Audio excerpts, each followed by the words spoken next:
আজকের ভিডিওতে আমি আপনাদেরকে পৃথিবীর যত প্রকার যত জাতের বাঁশ আছে সবগুলো দেখাবো। এই ভিডিওটি পুরোপুরি দেখলে আপনারা অদেখা অনেক বাঁশ সম্পর্কে জানতে পারবেন। শুরুতে এই স্কোয়ার সাইজ 4 কোনা বাঁশ দেখলেন, এবার আপনাদেরকে 3 কোনা একটা ব্যতিক্রম বাঁশ দেখায়। দেখুন, এর আগে দেখিয়েছি 4 কোনা, এটা হচ্ছে 3 কর্নারের একটা বাঁশ।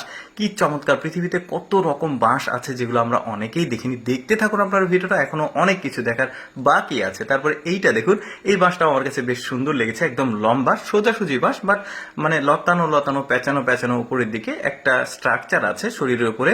এই বাঁশের আবার আলাদা একটা জাত আছে, এটাকে দেখতে পাচ্ছেন, এটা ওই বাঁশেরই জাত, তবে এটা একটু পেঁচানো পেঁচানো সাপের মতো আঁকা বাঁকা। আগে একটা সোজা ছিল, এটা দিয়ে আবার পানির ফিল্টার তৈরি করে, মানে এর মধ্যে পানি রাখে। তারপর এই বাঁশটাকে দেখুন, এই বাঁশটা এইরকমই চিকন হয়, এইরকমই লম্বা হয়, মানে এর চাইতে বেশি হয় না। দেখতে পাচ্ছেন, এটা দিয়ে আবার খুব ভালো ভালো ফার্নিচার তৈরি করে ওরা। দেখতে পাচ্ছেন এই যে ফার্নিচার গুলো, এটা টেবিল, নিচে টুল চেয়ার আছে, এই ধরনের ফার্নিচার গুলো ওই বাঁশ দিয়েই তৈরি করা হয়। বেশ চমৎকার! এই বাঁশগুলো খুব একটা মোটা হয় না। এবার পৃথিবীর সবচাইতে মোটা এবং লম্বা বাঁশ আপনাদেরকে দেখাই। এটা হচ্ছে ড্রাগন ব্যাম্বো, আর এটা একটা পট দেখতে পাচ্ছেন, এই বাঁশ দিয়েই তৈরি। কিভাবে তৈরি করা হয় একটু পরে সেটা জানাচ্ছি।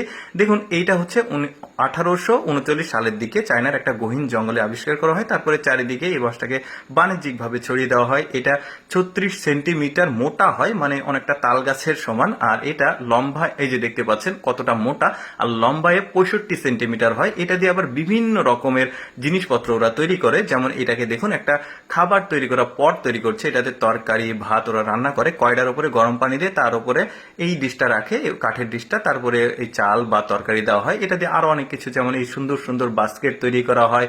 তাছাড়া এই বাঁশের যে বাঁশ কোরল বলা হয়, মানে কচি বাঁশ, এটাকে ওরা আবার রান্না করে খায়। এই যে দেখতে পাচ্ছেন, বেশ চমৎকার। সব বাঁশই খাওয়া যায়, তবে এটা একটু সুস্বাদু বেশি। এই যে দেখতে পাচ্ছেন, এটার আবার বীজ দেখতে পাচ্ছেন, এটা অনেক বড় বড় সাইজ।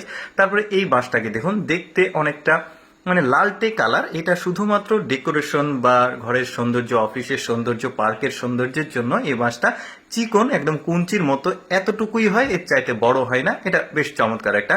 তারপরে এই বাঁশটাকে দেখুন, একটু চ্যাপ্টা ধরনের, গায়ে আবার গিরা গিরা আছে অনেক রকম। এর আগেও কিন্তু এই জাতের আরো কিছু বাঁশ দেখিয়েছি, তবে এটা অনেকটা সুপারি গাছের মতো, বেশ চমৎকার। যে সুপারি পান খায় ওই সুপারি গাছের মতো কিছুটা।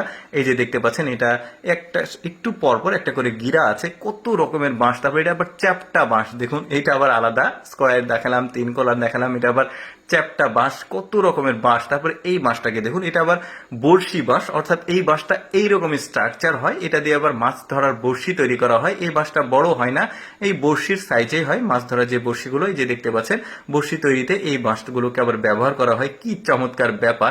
এই বাঁশগুলোকে দেখুন, এই বাঁশগুলো শুধুমাত্র ঘরের অফিসের সৌন্দর্যের জন্য চিকন এতটুকুই হয়। এটা আবার টবে হয়েছে। তো যাই হোক দর্শক, কেমন লাগলো আজকে ভিন্ন জাতের বাঁশের ভিডিওটি কমেন্ট করে জানাবেন। আর এরকম তথ্যমূলক ভিডিও প্রতিদিন দেখতে আমাদের পেজটি ফলো রাখুন।